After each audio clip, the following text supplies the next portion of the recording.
Global trade deals are top of mind as President Trump announced new tariffs that'll take effect today and next week. The most stark increase, a hike from 25% to 35% going into effect on all goods coming into the U.S. from Canada that aren't already included in the Canada-U.S.-Mexico trade agreement. And another 40 countries will see a new 15% tariff on goods coming into the U.S. That includes our trade partners in the European Union after a deal was reached earlier this week where the EU agreed to purchase $750 billion worth of U.S. energy and invest an additional $600 billion by 2028. And a 10% tariff will go into effect on other countries that have already reached trade deals, but that still have a trade surplus from the U.S.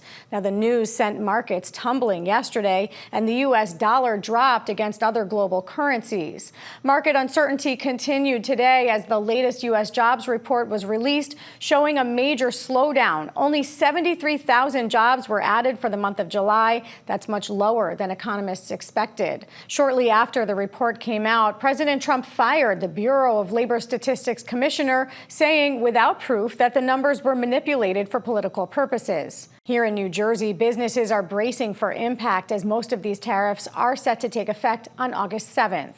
In our Spotlight on Business report, we have Michelle Sekerka, President and CEO of the New Jersey Business and Industry Association, here to look at the impact on our state's economy. Michelle, it's great to have you with us tonight. Can you just help us make sense of the announcement that came from the president just yesterday about the tariffs that we can expect and what the impact will be here in New Jersey? Well, the impact is going to be that the cost has to be assumed and absorbed somewhere. So it's either going to be absorbed by the receiving party, and let's just start and focus on manufacturing because this is the biggest impact. The goals of the tariffs are to drive more manufacturing back to the United States. The challenge is this is all happening too fast. So while the ultimate goals may be great for the idea of creating new opportunity and jobs back home, we need a bigger pathway to get there, a longer runway to get there. We don't have enough workforce here, and we have critical manufacturing inputs that we don't make in America that we must source from elsewhere. I'm just going to tell you that 56% of U.S. imported goods support manufacturing. You say we need a longer runway. What should that look like in your mind? Absolutely. So in the meantime, what we need to do is we need to understand the situation. So for those critical inputs, example again for manufacturing, that we cannot source from America today. Take, for example, steel. Can we use steel as an example? Steel is a perfect example. That's exactly where I was going.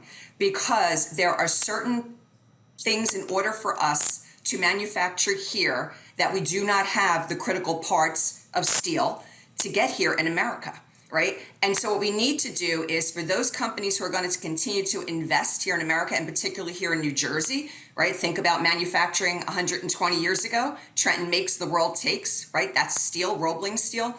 In order to do that, in the meantime, we have to ensure that we have tariff-free access to the inputs that these manufacturers need so they could use the money to invest in their growth here and invest in building the workforce here.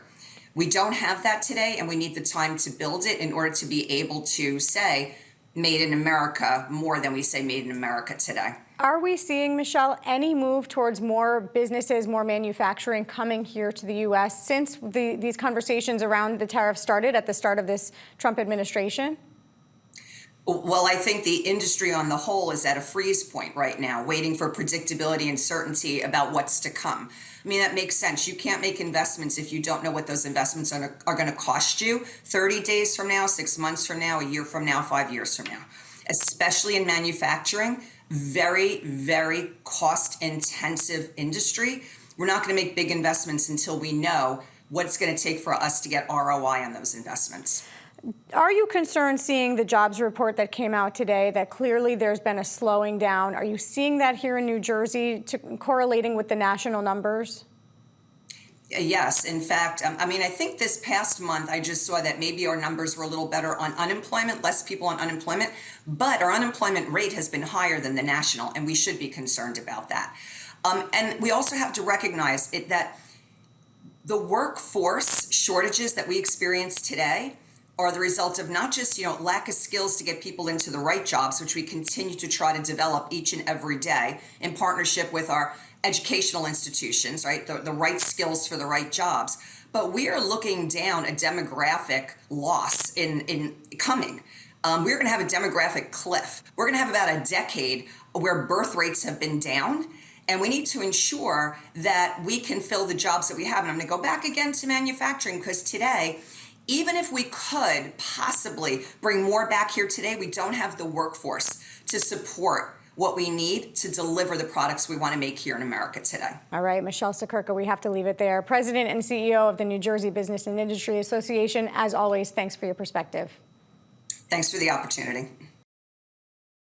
Support for the Business Report is provided by the Newark Alliance presents the 2025 Halsey Fest, featuring the vibrancy of Newark's Arts and Education District and Halsey Street. Halsey, a neighborhood built on hustle and heart. The 2025 Halsey Fest schedule is available at halseynwk.com.